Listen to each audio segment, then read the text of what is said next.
Gawas sa leptospirosis, gipangandaman usab sa Talisay City Health Office ang mga sakit sama sa kalibanga ug uban pang mga kaso sa gastroenteritis. Tungod niini, gitutukan ang insaktong paghipos sa human waste. Si Femari Dumabok sa report.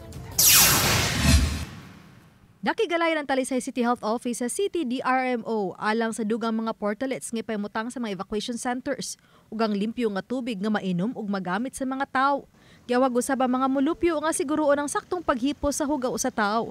Gawa sa leptospirosis, posibleng kalibanga ug uban pang mga sakit ang posibleng mutakboy nga balitian sa mga dapit nga nabahaan nga mao karigi pangandaman sa Talisay City Health Office.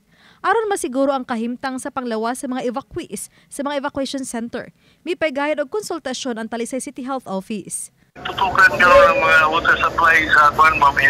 In coordination sa atong City Disaster Management Office, ma'am, nga mo'y atong partner na ni ma'am, atong itutukan niya makaprovide ng water and safe nga tubig sa niya mainom sa mga tao sa evacuation center, ma'am. And including also ang atong disposal sa waste nila, ma'am.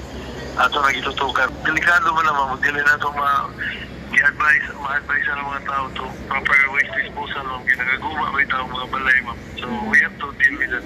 Karasyon usab og tubig ang dakbayan sa mga evacuation center aron magamit sa mga comfort room, pangkaligo ug panghugas, ug sa mga sitio nga hangtod karon wala pay aga sa tubig.